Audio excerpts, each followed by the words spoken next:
உள்ளத்தே உள்ளபடி உள்ளதே உள்ளல் உணர்வாயே. Namo Ramana. With Bhagavan's immense grace, we have been meditating on the verses of Ulladu Narpadu,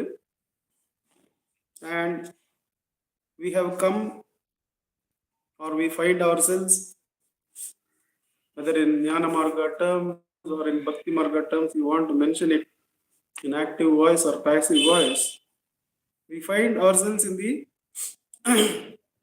last verse of Ulladu Narpadu. I will also read the finishing two lines. Namo Ramanaka. Namo Ramana sir. Connection consolidated. Namo Ramana. I will also finish with the two lines in the Kalivendba. Uruvam aruvam uruvaruvam moonram urumutti ennil uraipan uruvam aruvam uruvaruvam aayum ahandai uruvalidal mukti unaride arul ramanan உள்ளது நாற்பதும் ஒன்று கலி வெண்பாவா உள்ளது காட்டும் ஒளி. The Kalivenba is given the finishing touch as உள்ளது நாற்பதும் ஒன்று கலி வெண்பாவா. The 40 verses are now one, as one Kalivenba. And what is its natural work or natural revelation is that it is Ulladu Kaatum Oli. It is that light which reveals the Ullaporul.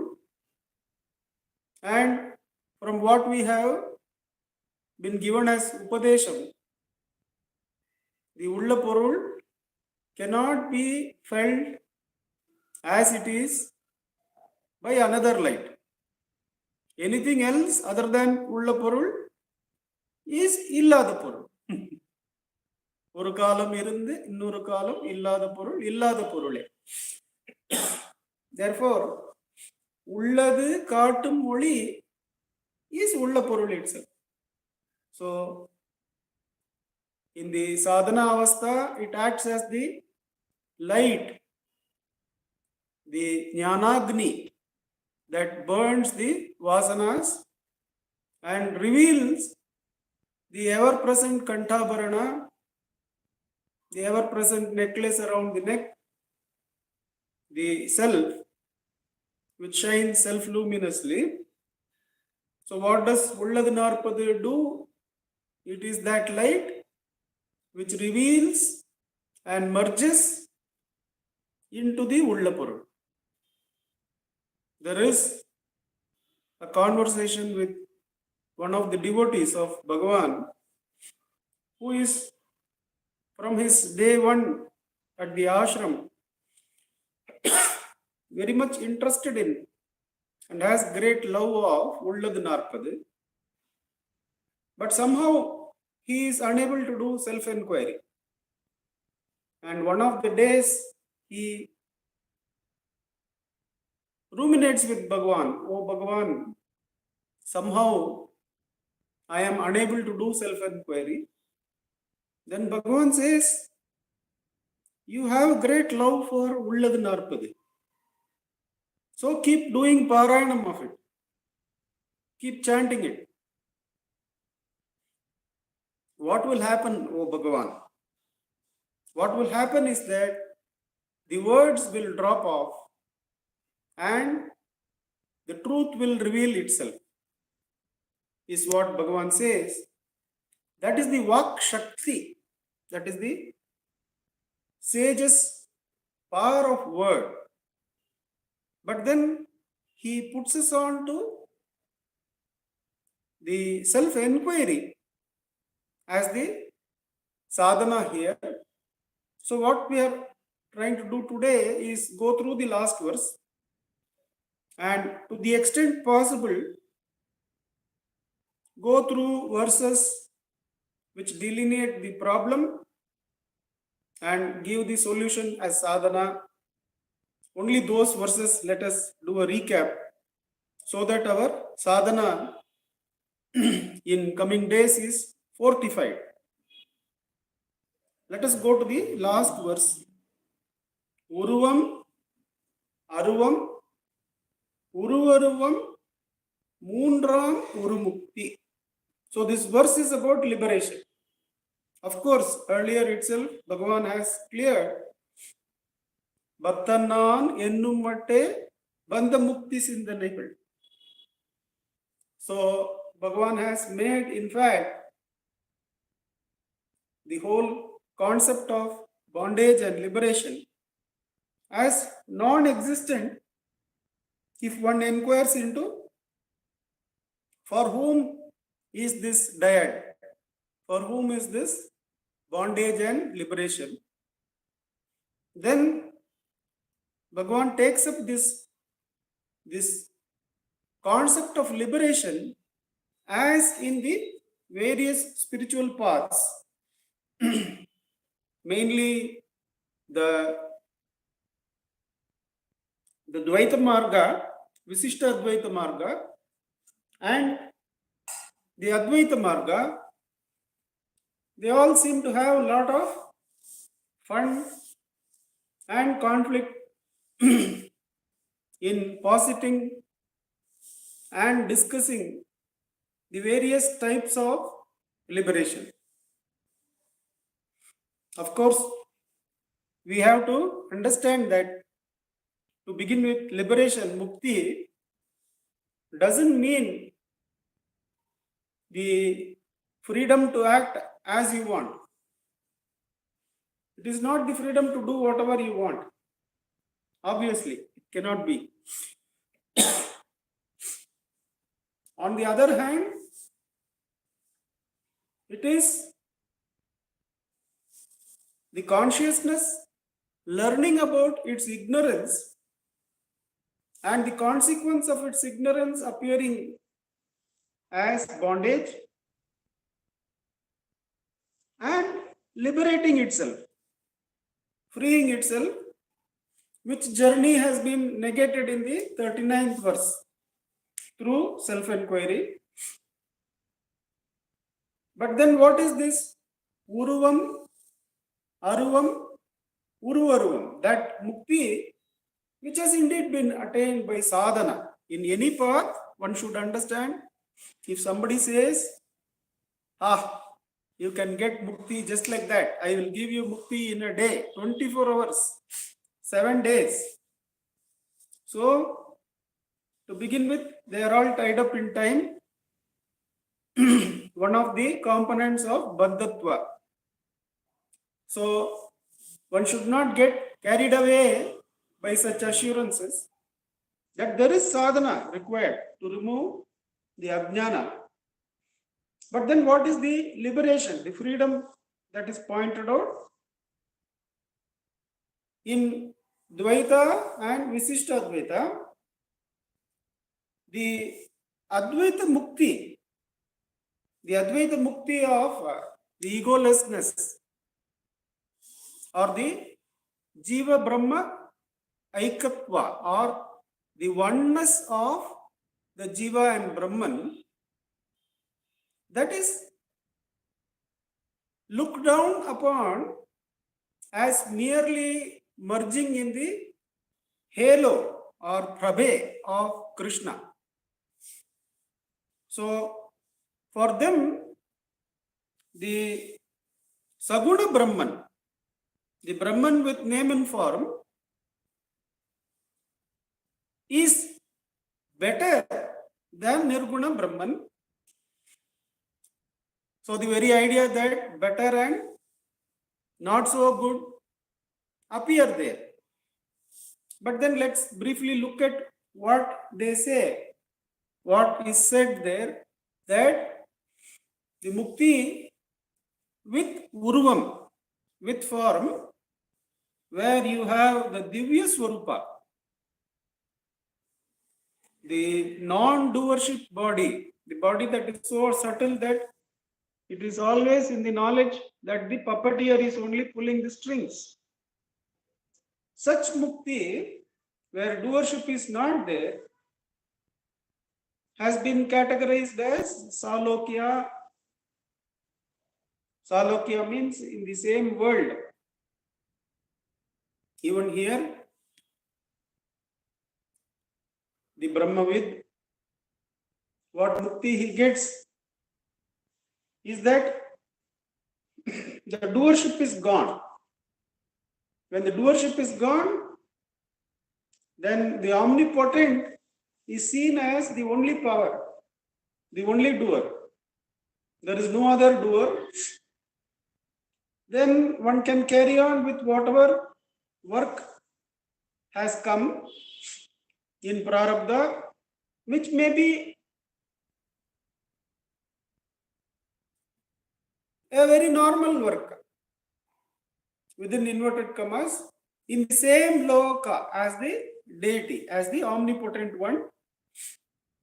The Samipya, of course, indicates that we are nearer to the Saguna Brahman, probably doing some seva related to God, but then doership is gone again.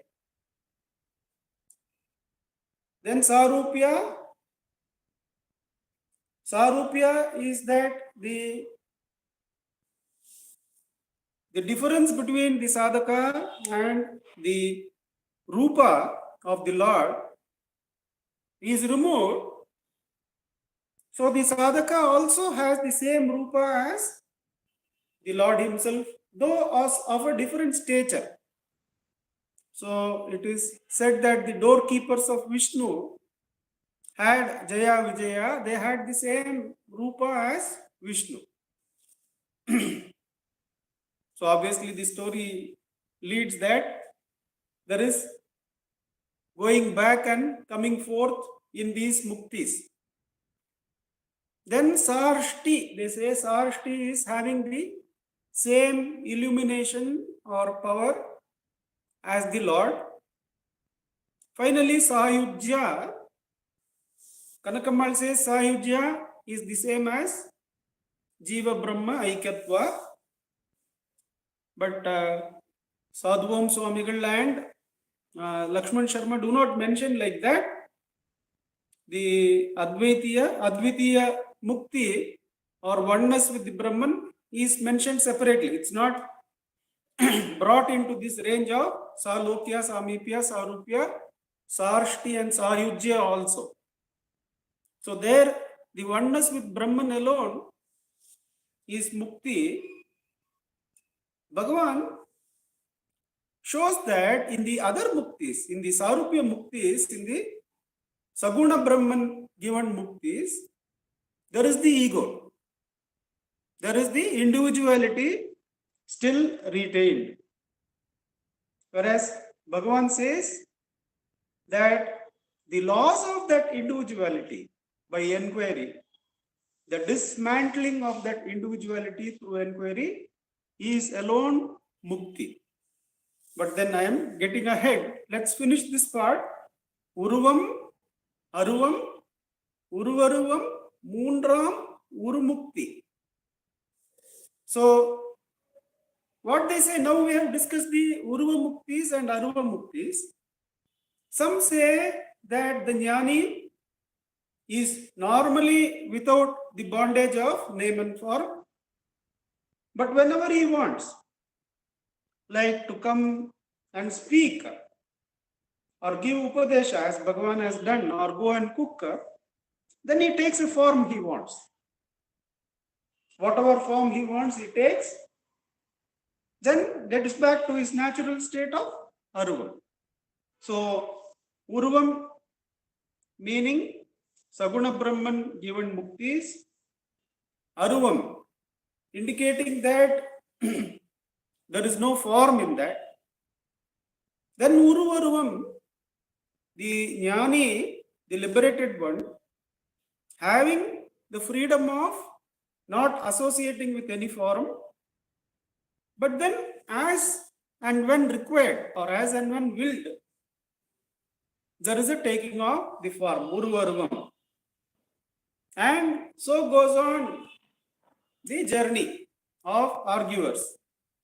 Keep on arguing which is better. As I said, the Advaitins will argue that oneness with the Brahman is real mukti.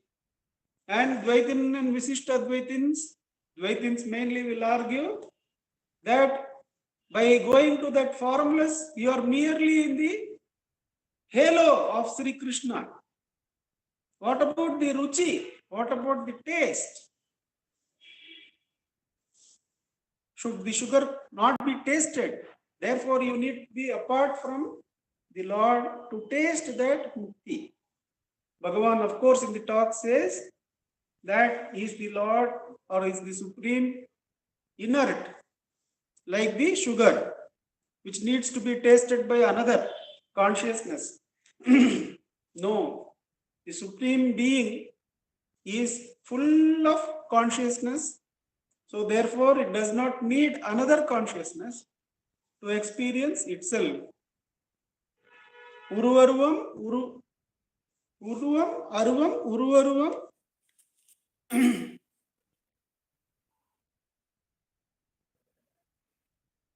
Moonram Urumukti, Ennil Uraipan. If somebody says like this to me, I will certainly tell, says the sage. I will certainly say that Uraipan, that there is a strength in that statement, that I will confirm to you, Uruvam, Aruvam, Uruvaruvam, Ayum Ahande. Ayum is the one which is interested in investigating or analyzing. That ego which is interested in analyzing mukti as with form, without form, with and without form, that ego's form dissolution, Uru Aridal, the dissolution of the form of that ego, Uru Aridal, Mukti Unaride. The destruction of that ego itself is Mukti, says Bhagavan. Let us see through the teachings of Atma Bodha and whatever we have seen so far, what really happens to the ego in sadhana. And what is this ego? So we had seen about the ego that it is the consciousness has this strange ability, says one of the early philosophers of the 20th century, the early 1900s. He says that it has this ability to expand and contract at will, and inexplicably, it has that ability. If it wants, it can identify with the whole of the universe, or it can de-identify even from the smallest of associations. So it has this ability to contract and shrink. One can say at will, but inexplicably is a better word there. What is exactly happening in our ego when we see? We had seen the example of the boat of Theseus, the Zen master's samurai sword. Those two examples we had seen. Let me recall. In the boat of Theseus, we found that the Greeks had that boat. The boat used by Theseus, like our own Bhima goes and slays the Rakshasa, who asks from the village each week one person along with all foodstuffs to be put in a carriage. Bhima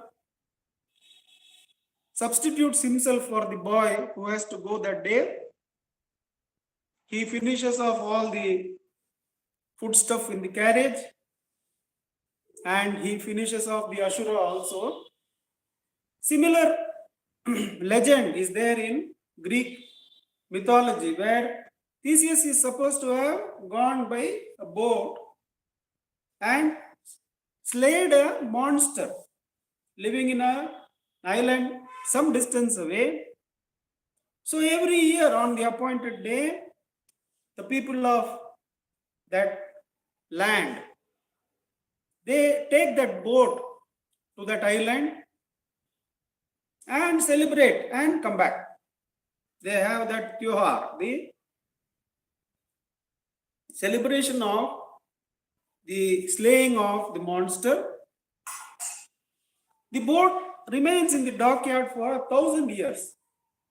And obviously each of the plates, each of the boards have got damaged, old, worn out, and they are all replaced by new ones. But they still call it as the boat of Theseus. Is it really the boat of Theseus? Because the contents are all different. And what happens if somebody has collected all those damaged boats and assembled those as a boat in their own backyard? Is that the boat of Theseus or is this the boat of Theseus? So we find that ability of consciousness has in which it can associate and give an identity to something even though it is changing.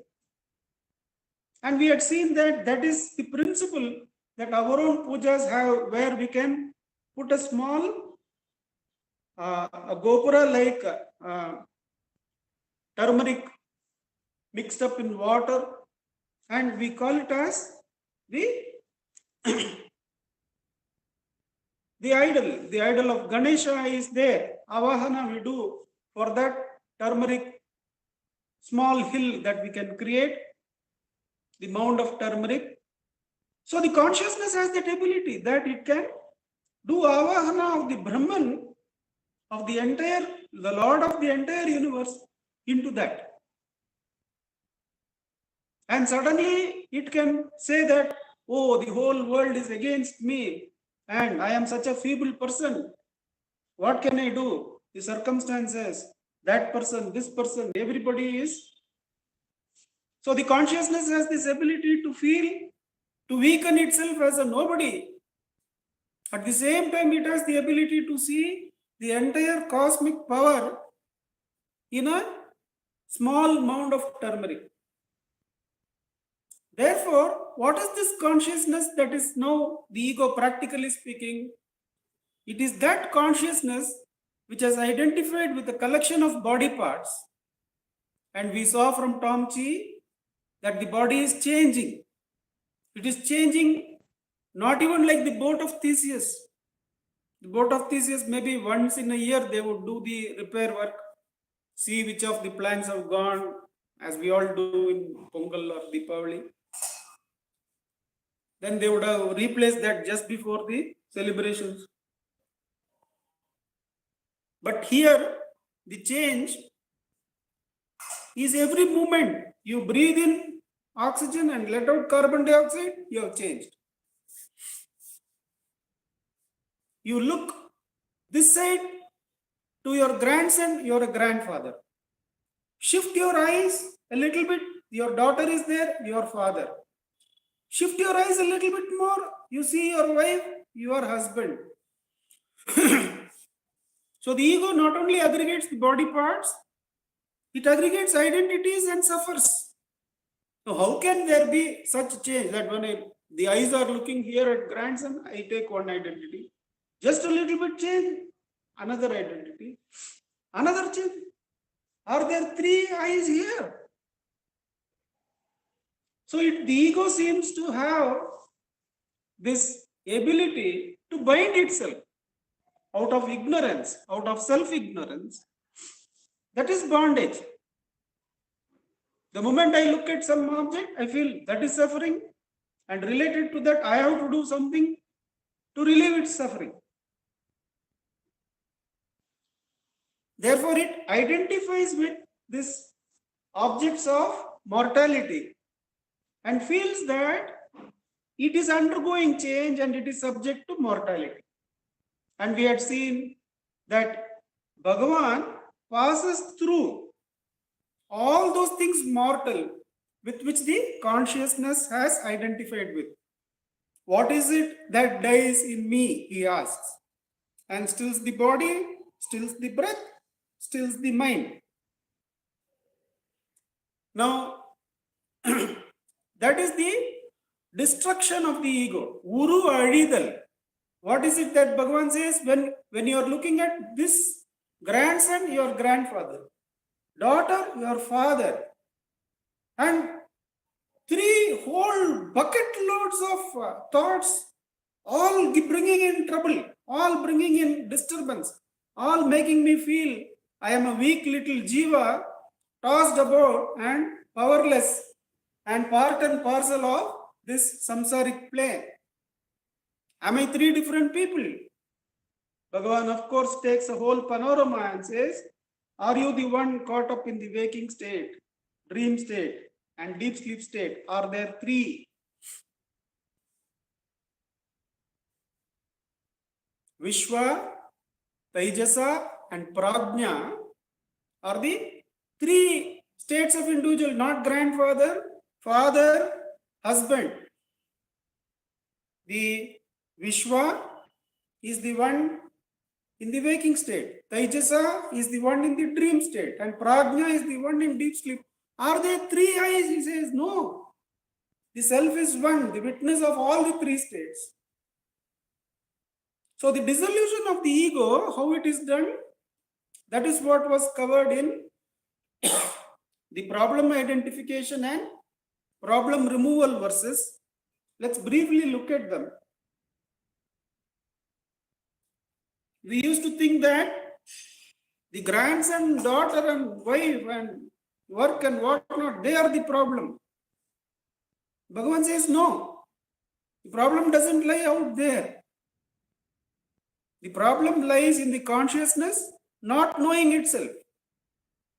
It is like that Simha, the lion cub, baying like a sheep, having been delivered, and the mother passes away, having delivered the cub.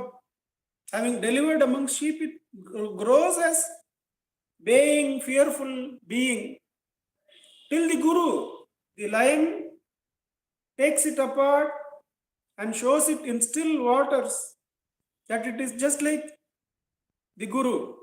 And the moment that knowledge comes to that cub, it roars. It no more bleats and brays, bays rather, and realizes who it is. That is what happens when this ego, having attached itself to the mortal components, the conditionalities, the upadhis, feeling that it is going to die, it is powerless.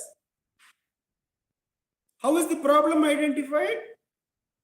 The problem is identified as the body does not say I, the Brahman does not rise, but in between these two, there is something to the extent of the body which rises as I, and this Chit Jada Granthi, the mixture of Chit and Jada, is the samsara, is ignorance, is maya, is all sorts of miseries. So the trouble is not there. The trouble is the Chit Jada Granthi. And what happens when dismantled? When this is dismantled, when the Spurana is experienced, first of all, when the Spurana is in touch with, we understand it is the omnipotent. And this omnipotent is present in the grandson, is present in the daughter, is present in the wife. It is the omnipotent that is taking care. Hardly the jiva who calls himself grandfather, father, or husband. Hardly, only the omnipotent Purana is taking care. Then Bhagavan takes us from omnipotence to omniscience. Tannai aridalindri pinnai edarigilen. Tannai arindidil pin ennai ulladariya. That means omnipotence, that it is running everything. We have this knowledge that I am now knowing everything. When I know this Purana, I know everything. I don't need to know, forget about doing. I know who is grandson, I know who is daughter, I know who is wife. It's only this Purana. Not that this Purana is within them and taking care of them, that's gone in omnipotence. Knowing this Purana is knowing everything, knowing oneself, knowing everything. Tannai arindidil pin ennai ulladariya. This is simultaneous knowing of everything. Then not even that. Knowing Aridarkum, Arivitharkum, Anniyam Indrai available. The act of knowing can happen only when there is another. So the I is experienced in such a way that it is not even knowing, it is being. The knowing gets merged in being. Then who is the grandson, who is the wife, who is the daughter? What is this whole world? It is nothing but the self. That is the sadhana. The sadhana given is that Karuvam ahandai undayin anaithum undahum ahandai inrel inranaithum ahandai yavumam. It is this ego which is everything. Adalal yadidendru nadale vovudal yav. The problem definition is brought to an acme, then solution is given. The highest point of problem definition is agandaye yavuma. Adalal yadidendru nadale vovudal yav. To inquire who am I? Whenever a body part thought comes, who am I? The jnana-agni of self-attention burns that identity, burns that attachment with that body part, with that identity we have, with that thought that we have. What is the sadhana given? Nanudiyad ulla nilai. Nam aduvai ulla nilai. The final state is Nanudiyad ulla nilai, where the I does not rise at all. Nam aduvai ulla nilai. You are that. Nan udikkum tanamadai nadam. Without inquiring into the source of the I, Nanudiya tannilappai sarvadevam. How is it that one can dismantle this collection of body parts, the collection of thoughts as ego, without attending to it? Nanudikkum tanamadai nadamal. Nanudiya tannilappai sarvadevam. When will the I not rise? Only when all its contents have been burned. Bija sameta. Atma Bodha says this jnana-agni of self-attention burns the ajnana like firewood, along with the seeds of ajnana, along with the vasanas. Therefore, the sadhana is nanudikkum sthanamade nadu. Attend whenever a thought arises. Don't follow it. That is ajnana. When you follow it, you are also a thought. That thought remains a limited entity and you build on it with more limitations. Whereas as soon as a thought arises, for whom is this thought? One of the contents is now the consciousness frees itself of one of the contents, whatever the thought may be. Interestingly, in Ulladu Narpadu, as the inward journey continues, what are the contents that are being burned? If you see, if you observe, what is the ego that Bhagavan is referring there? What are the contents he is making us burn? இரட்டைகள் முப்புடிகள் என்றும் ஒன்று பற்றி இருப்பவாம் அவ்வொன்றேதென்று கருத்தினுள் கண்டால் கழலும் அவை. The whole area of good and bad, the whole area of jnana and ajnana is burnt. Is burnt by the inquiry. For whom is this thought? The whole area of time, past, present, future. நிகழ்வினை பற்றி இறப்பெதிர்வு நிற்ப நிகழ்கால் அவையும் நிகழ்வே நிகழ்வொன்றே இன்று உண்மை தேடு. Bhagavan doesn't say that the present is correct. In the present, find out the truth of the self. இன்றுண்மை தேடாது இறப்பெதிர்வு தேரவுனல் ஒன்றின்றி எண்ணும். What is the upadhi there? The upadhi is not grandson, granddaughter. The upadhi is not body part here. The upadhi that is being freed of is time itself. So one should clearly understand what is that ego that Bhagavan is taking and dismantling. He is dismantling an I which takes time as its upadhi. Namandri naaledu nadedu. Without the I, where is time? Where is place? What is the upadhi? The whole area of time and space.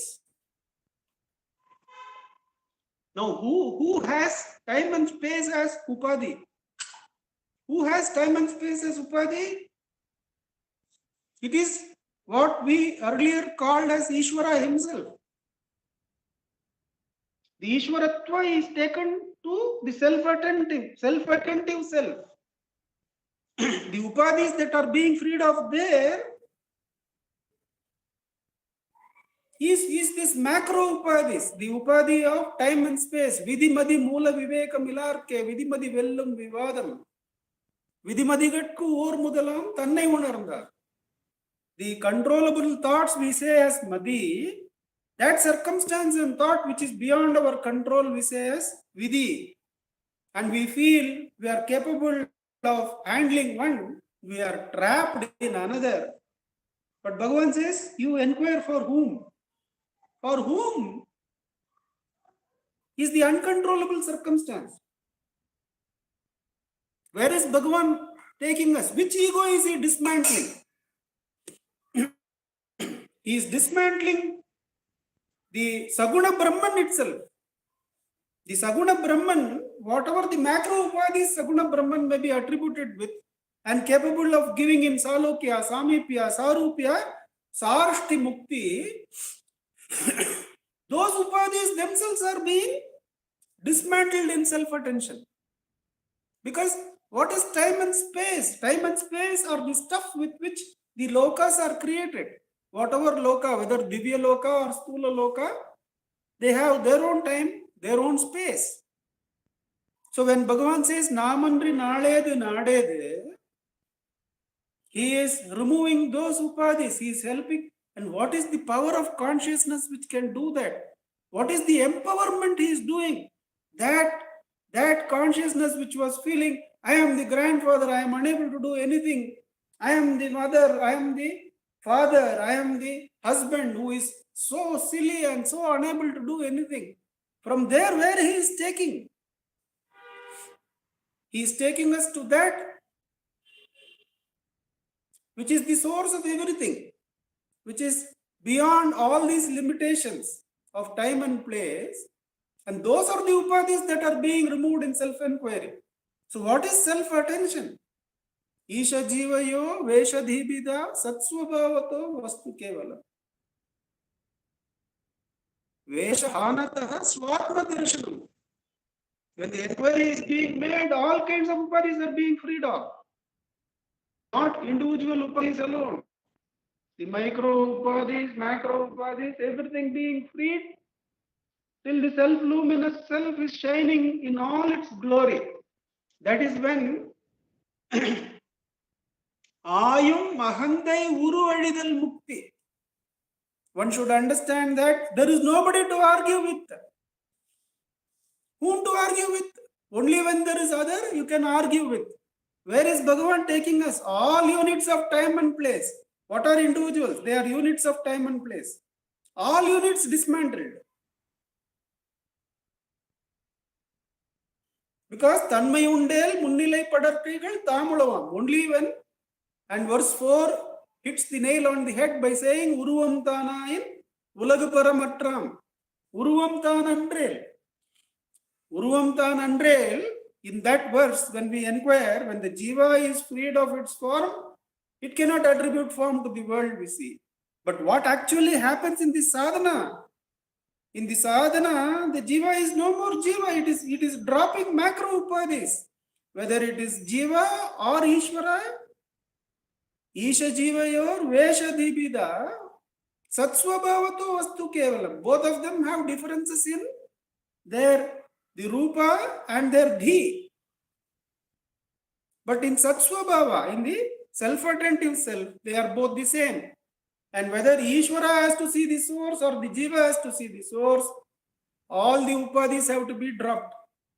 There is no two rules. If you feel you are that one individuality enveloping whole cosmos, what you have to do, if you have to see the self, for whom is this time and space, one has to ask. And that will naturally happen in self-inquiry. In self-inquiry, Namandri Nalede Nadede will naturally happen. There is no way self-inquiry, the Brahmastra, will leave time and space. Time and space are inert. Whereas the self-inquiry is the Jnanagni of Aham Vritti. It is self-attention. There is no greater burning power than self-attention. No upadhi, which is Triputi, can stand in the way. One has to just hold this simple practice. Just burn a single thought, says Bhagavan. Just let go of a single thought. It may be as simple as who is sitting. It will take you a long way towards the self. And what is that self? That self is the Paramatma. It is the acme, it is the highest. There is no higher and lower there, of Shanti and Shakti. Bhagavan is empowering us like that by this simple sadhana, but it has to be practiced. The who am I has to be practiced. First of all, one should have this gratefulness for such a sadhana being blessed on us by Bhagavan. That gratefulness will help us in the sadhana. We will happily do. As Akka used to repeatedly quote from Appalapattu, Santatam Salipara Santoshamagave. See how blessed we are that this great being, the Maharishi, who has transcended everything that has to be transcended, he has found us worthy of this blessing. Have that eternal gratitude and keep practicing. For whom is the simple practice, for whom is this thought? Slowly that graduates into, there is no thought to be left, you are directly having self-attention. That self-attention is the aham vritti. That vritti jnana burns all the triputis. And like the fire in the yajna, which having burnt all the dravyas that have been put there, the ahuti that you have given, all those vastus have been burned. Then what happens to that Agni? That Agni also quietens by itself with nothing else to burn. Like that, this Purana, having burned all the vasanas with bija, will quieten itself. That quietness is totally different from the powerless, fearful, I don't know what to do quietness of the jiva. That quietness of having burnt everything and the fire of Jnanagni quietening with nothing to burn. What is there to burn? That is totally of a different nature than the shivering, quivering quietness of the jiva who started the sadhana. That is where Bhagavan takes us. That Uru Adidal Mukti, initially in fourth verse we will say, Jiva's Uru, if we live, we cannot attribute Uru to somebody. But here actually the burning happens of time, space, Vidhi, Madhi. Who is God? Unadal Khan. All the Upadhis are given as food to the Brahman. Along with that, we also become food of the Brahman. Therefore, the self-luminous self reveals itself, shines in all its glory, having consumed everything that is there to consume. It shines self-luminously. We come to this understanding that this world is a self-correcting mechanism. The grandson has the self-luminous self within. The wife has self-luminous self within. The mother has self-luminous self within. The daughter has self-luminous self within. It's all self-correcting mechanism. Even when we are exchanging information, we are not giving anything. That self will find itself. First, we have to find ourselves. Then this confidence comes that God is within everyone. And the exchange is not to give Brahmajnana. It is a mere pointer because the pointer is in the three-dimensional limited world as far as the receiver is concerned. So therefore, there is no anxiety. And that removal of anxiety helps one abide in the self-luminous self. The omnipotent one is taking care. Now, where is omnipotence required?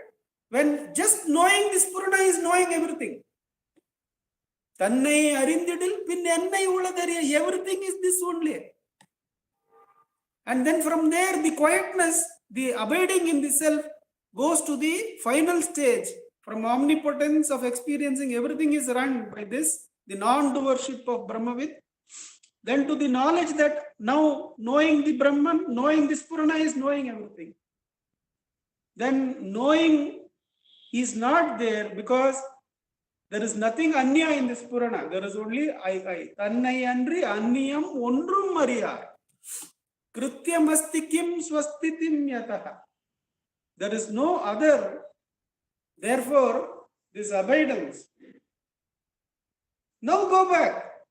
If the self alone is there, then knowing the self is knowing everything. Then obviously this Purana is the only doer. So the surrender in our worldly throughput is become very clear when you are very clear in the abiding. That's why Bhagavan says, and Suryanagama, Devaraj Mudaliyar, all these people affirm that the Jnani is the best devotee, the Jnani is the best Karma Yogi. That's only in appearance. The Jnani is Jnani only. The Jnani is Brahma Swarupa. His state is indescribable. It is beyond description. Does he come out during Upadesha? That is only in the eyes of the Upadesha receiver. For him, the omnipresent, the I alone is the reality. So only in the eyes of the receiver, the action has taken place. For the Jnani, there cannot be any action. Now, how do you describe all this? Therefore, the Jnani state or the state of liberation is beyond description, is beyond discussion, and is not with Urvam, Arvam, Uruvaruvam. It is merely the demolition, the disintegration, the dismantling of the ego till that point where the self-luminous self, the Brahma Matram, shines in all its glory. Om Namo Bhagavate Sri Ramanaya. Let us sit in practice till 8 o'clock for the next 10 minutes. Then we will listen to our Akka. Ujjwalji will be able to set the time for us. Thank you so much.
नमो भगवते श्रीरमणाय।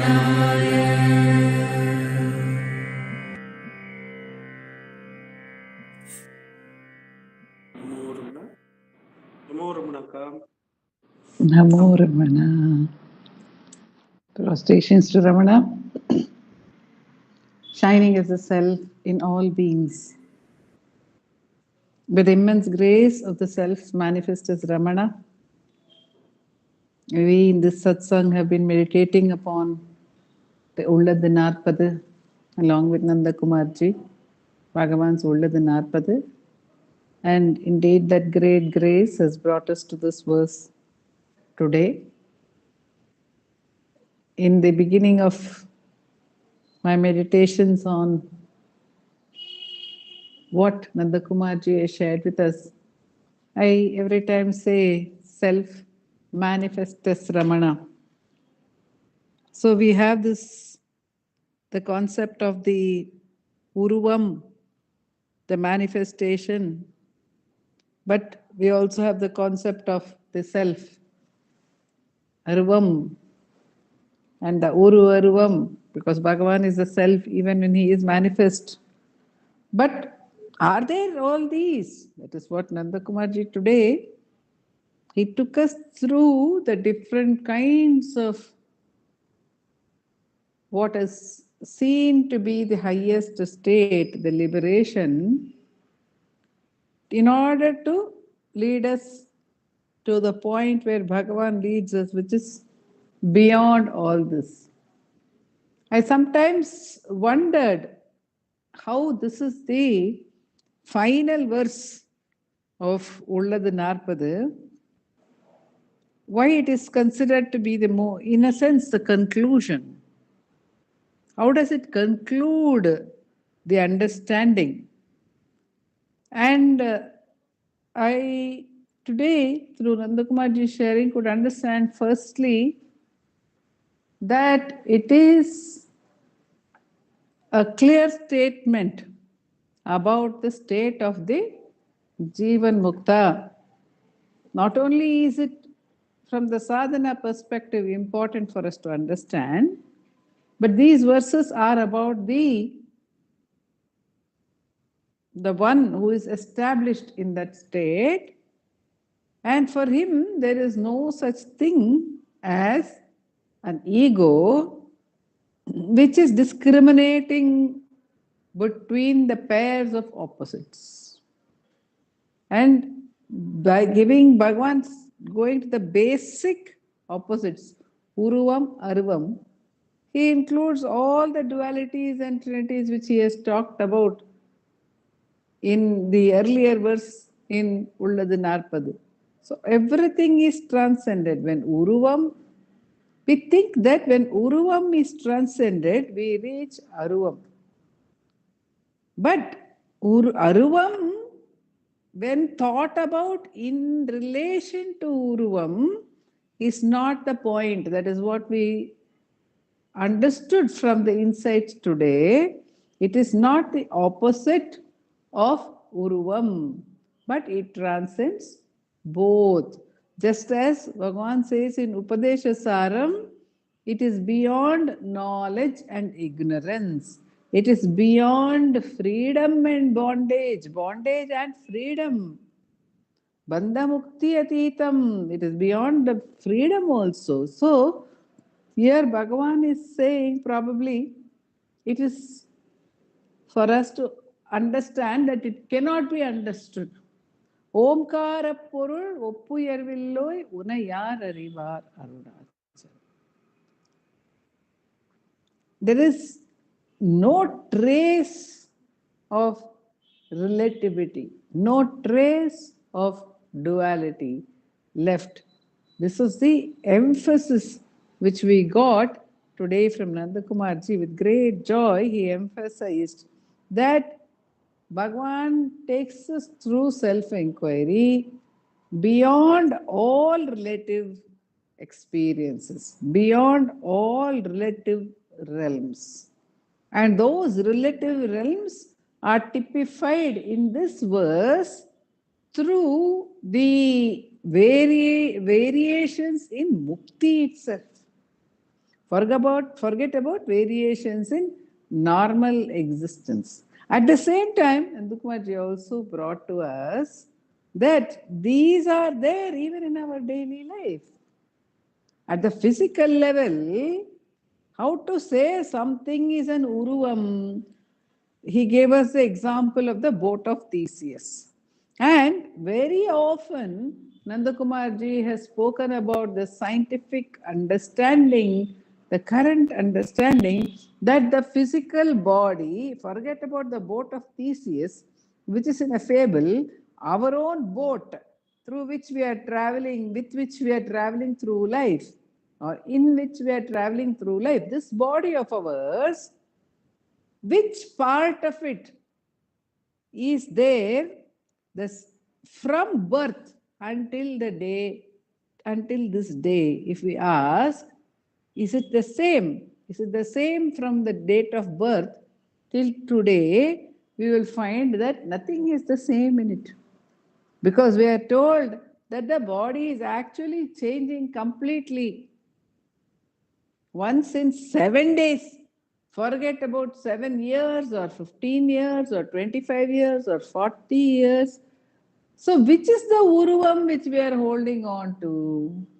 Not the physical one, it is changing. Then is it the mental identity? This question was also brought home to us today. And Nandakumarji unraveled the truth, or re-revealed the truth, which we may not pay attention to, that even in one single moment, the mental identity is the non-identity because it is multiple. There is a husband, there is a mother, there is a wife, or there is a mother, there is a daughter, there is a friend, there is a sister, there is a boss, there is a servant, all within one person. So which of these is the truth of that person? Which of these is the uruvam of that person? If we say there has to be a uruvam. So there is no reality to form.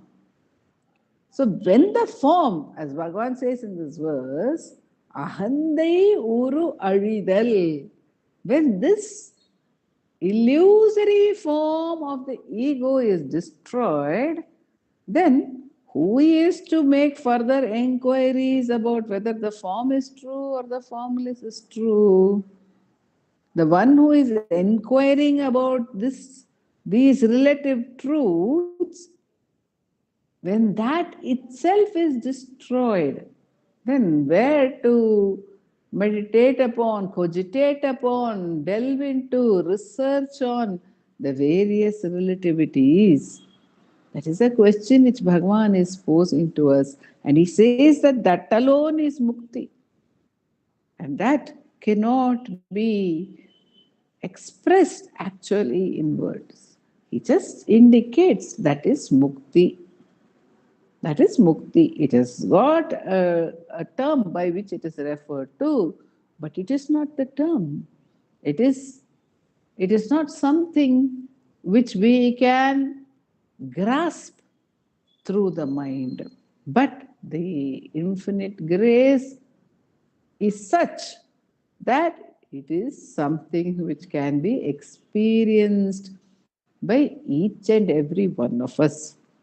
It is not denied to anyone. The form cannot be held. The formless may not be known, but the self, which is the basis of both, in one sense the basis. One cannot even say basis, because when that does not exist, how can we say this is the basis? Can one say the self is the basis for the ego? If ego is non-existent, or when the ego disappears, then what of the self? Is it the basis? So it is only to be described as being beyond descriptions, as being beyond relative entities. And that is the point to which Bhagavan is bringing us in this verse, saying that it transcends everything, everything that you may conceive of, all concepts that may arise. That truth transcends everything. So, whenever any concept arises in us, we have to use the tool of self-inquiry given by Bhagavan and go to the source of that concept. Who is this I who is holding this concept? Who is this I who is researching into this concept or that concept, or trying to analyze this experience, that experience? Who is this I? That question is the saving grace, as we call it. It is the savior, it is the protector. Otherwise, the mind can get caught in a jungle of concepts. To walk across would be impossible. Such is the strength or the deluding power, in a sense, because all these concepts appear to be so interesting, and we start dwelling upon them, we start debating about them. No, this is more powerful. That is true. That is what he said to us. One stream of philosophy says, no, it is like this. Another stream of philosophy says, it is like that. And we may accept one, we may reject another, or we may say the third, where we accept both. We are neutral. But who is the one who is rejecting or accepting? The truth of that one needs to be questioned. Is it there? Is it not there? And Bhagavan says, when that is questioned through self-inquiry, what remains? When that is questioned and it consumes itself through the inquiry, when it consumes itself, what remains may be described as true liberation. So it is a very important verse that Bhagavan brought home to me today through Nandakumarji's meditations, because clarity about the goal, clarity about what is it that we are seeking, and why, therefore, self-inquiry is important for us. That clarity is given by Bhagavan's grace to us in this verse and today. Om Namo Bhagavate Sri Ramanaya. Namo Ramanaka. Thank you so much. Namo Ramana. Namo Ramana. Sir, shall I announce the next class, sir? We have to still Shall conclude. we do the last? Yes, Akka. Is there, would you like to take one more class for just winding up this? Not required. Okay. What would you like to ask them, sir? Unless they have something to ask. Okay. No. Unless they have something to ask, we can go off to Atmapoda.